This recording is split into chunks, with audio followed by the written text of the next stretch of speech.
Hello students, जैसा कि हमने पढ़ा महावीर प्रसाद द्विवेदी को और उनकी रचना उर्मिला विषयक उदासीनता कवियों की।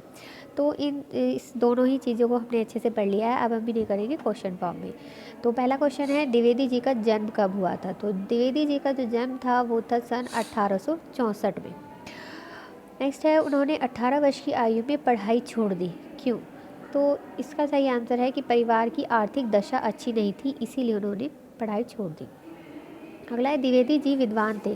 तो द्विवेदी जी जो विद्वान थे वो थे हिंदी के। जैसा कि हमने पढ़ा कि महावीर प्रसाद द्विवेदी जी ने हिंदी के परिष्कार और परिमार्जन के लिए विशेष कार्य किए। उन्होंने हिंदी को उसके विशेष स्तर तक पहुंचाने में बहुत ज़्यादा योगदान दिया था। अगला है, बम्बई में आचार्य जी ने कौन सा काम करना सीखा? तो उन्होंने तार का काम यानी कि टेलीग्राम का काम उन्होंने इसमें सीखा था। अगला है, द्विवेदी जी ने अपनी रचनाओं में कहीं कहीं सीधे पाठक से बात करते हैं, उनकी शैली को क्या नाम दिया गया है?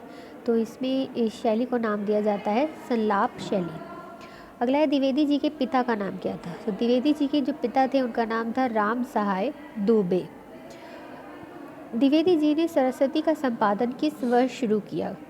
तो ये बहुत इंपॉर्टेंट क्वेश्चन है कि सरस्वती का संपादन जो है उन्होंने शुरू किया था 1903 में, और लगभग 20 साल वो इसके संपादक रहे और इसी के माध्यम से उन्होंने हिंदी साहित्य की बहुत ज़्यादा सेवा की। अगला है, द्विवेदी जी को नागरी प्रचारणी सभा द्वारा हिंदी के प्रथम आचार्य के रूप में किस सन में सम्मान दिया गया? तो वो सन था सन 1931। अगला है, द्विवेदी जी का जन्म किस गांव में हुआ था? तो उनका जो जन्म है वो दौलतपुर में हुआ था। नेक्स्ट क्वेश्चन, द्विवेदी जी की रुचि आरंभ से ही किस में थी? तो द्विवेदी जी की जो रुचि थी वो आरंभ से ही साहित्य के प्रति थी, इसीलिए वो किसी भी नौकरी में वो टिक नहीं पाए। अगला है, सरस्वती का संपादन उन्होंने कितने वर्षों तक किया? जैसे कि अभी मैंने बताया था, ये 20 वर्षों तक उन्होंने इसका संपादन किया था। नेक्स्ट है, द्विवेदी जी के किसके आचार्य थे? तो द्विवेदी जी जो आचार्य थे वो भाषा के थे। नेक्स्ट है, आचार्य जी की मृत्यु किस सन में हुई थी? उनकी मृत्यु सन 1938 में हुई थी।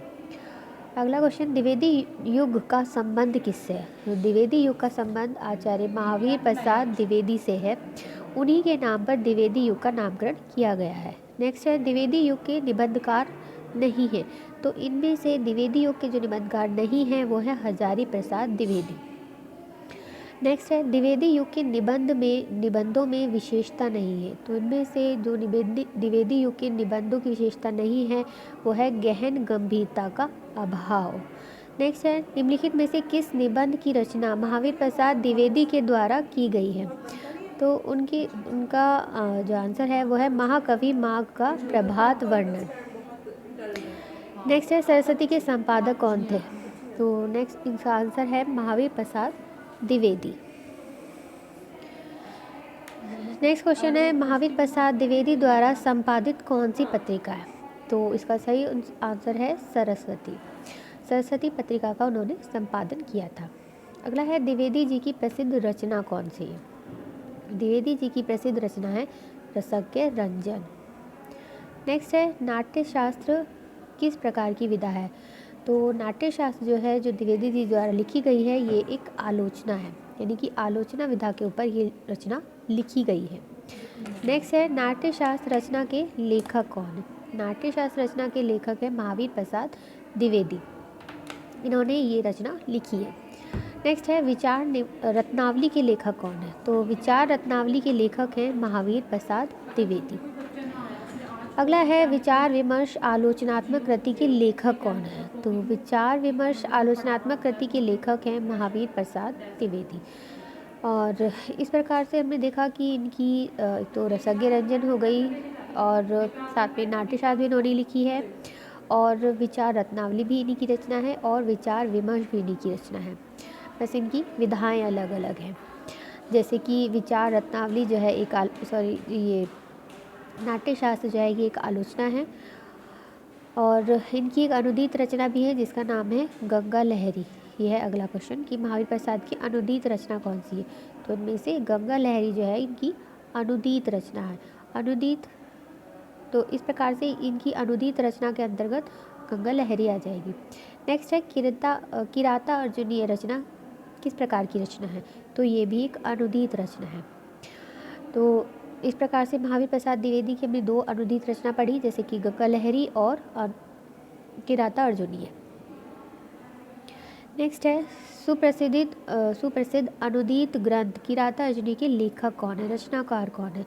तो इस अनुदित रचना के रचनाकार महावीर प्रसाद द्विवेदी हैं, अभी पीछे पढ़ा अभी। नेक्स्ट है रसज्ञ रंजन के रचनाकार कौन है, रसज्ञ रंजन रचना के भी रचनाकार महावीर प्रसाद द्विवेदी ही हैं। नेक्स्ट है श्री रविन्द्रनाथ ठाकुर कौन थे। तो रविन्द्रनाथ ठाकुर जो है एक बंगला साहित्य के साहित्यकार थे, यानी कि बंग साहित्यकार थे, और इन्हीं की रचना से, इन्हीं के लेख से, जो कि था कावेर उपेक्षिता, इसी लेख से ये प्रभावित होकर महावीर प्रसाद द्विवेदी जी ने कवियों की उर्मिला विषयक उदासीनता नामक निबंध लिखा था। नेक्स्ट है श्री ठाकुर ने एक लेख लिखा था, तो इसमें जो आंसर है वो है कावेर उपेक्षिता। इसी जो लेख है इसी से प्रभावित होकर उन्होंने ये निबंध लिखा था महावीर प्रसाद द्विवेदी ने, और महावीर प्रसाद द्विवेदी के निबंध से प्रभावित होकर ही आगे कवियों ने उर्मिला के ऊपर अपने जो रचनाएं हैं वो प्रस्तुत की थी, बनाई थी। नेक्स्ट है कावेर उपेक्षिता में किसका वर्णन है। तो कावेर उपेक्षिता में उर्मिला, पत्रलेखा और प्रियंवदा, अनुसूची, इन सभी पात्रों का इसमें वर्णन किया गया है। इसमें काव्य में जो उपेक्षित पात्र हैं उन्हीं का यहाँ पर वर्णन किया गया है इस लेख में, कावेर उपेक्षिता में।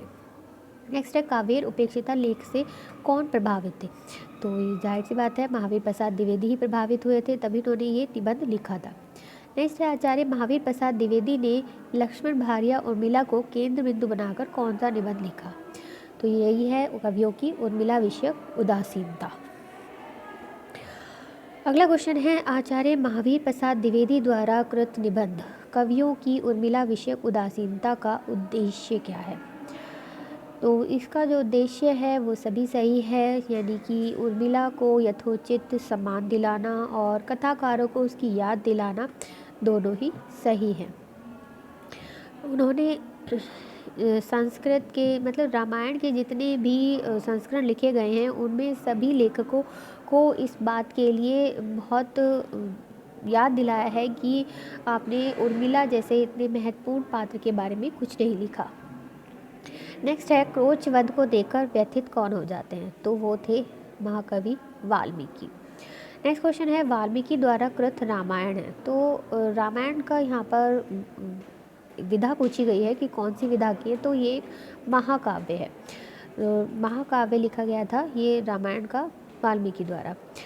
नेक्स्ट है वाल्मीकि ने उर्मिला को क्या बना दिया। तो उन्होंने वाल्मीकि जी ने भी उर्मिला को अति गौण पात्र बना दिया। उन्होंने भी उर्मिला के विषय में कुछ नहीं लिखा। उन्होंने बस जब विवाह हुआ था जनकपुर में, वहाँ से साकेत पहुँचाकर इसे बिल्कुल ही बिसरा दिया था। बिल्कुल भी इसके बारे में इन्होंने कुछ नहीं लिखा। जबकि इसमें जैसे कि महावीर प्रसाद द्विवेदी ने बताया है कि सीता और उर्मिला दोनों को एक ही संस्कार मिले थे, लेकिन उसके बावजूद भी दोनों के कार्य में जो है बहुत ज़्यादा अंतर था, और जिसकी वजह से ही उर्मिला ने बहुत ज़्यादा योगदान दिया एक तरीके से लक्ष्मण की जो साधना थी उसमें। अन्यथा वो भी सीता, अपनी जो बहन है सीता, उनके साथ ही जा सकती थी, लेकिन उसने अपना जो पति के प्रति अपना समर्पण भाव प्रदर्शित किया और उसने वहाँ न जाकर उसके परिवार की सेवा करने का ही निश्चय किया। नेक्स्ट क्वेश्चन है उर्मिला की बहन कौन थी। तो उर्मिला की बहन का नाम था सीता। और नेक्स्ट क्वेश्चन है 14 वर्ष का वनवास पति के साथ किसने काटा। तो वो थी सीता। नेक्स्ट क्वेश्चन है 14 वर्षीय पति वियोग की दारुण पीड़ा किसने सही। तो वो थी उर्मिला। उर्मिला ही वो कैरेक्टर था जिसने बहुत ज़्यादा पीड़ा सही, जिसने और साथ ही जो कि महावीर प्रसाद द्विवेदी ने अपने निबंध में बताया है कि उसे इतनी पीड़ा सहने के बावजूद भी किसी भी कवि ने, किसी भी लेखक ने वो सम्मान नहीं दिया जिसकी वो हकदार थी। क्योंकि जब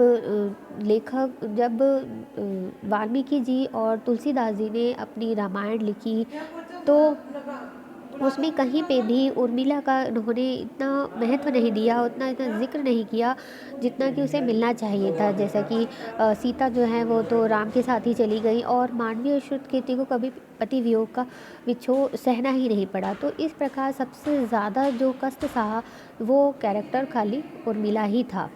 तो इसके बावजूद भी उसे वो सम्मान नहीं मिला।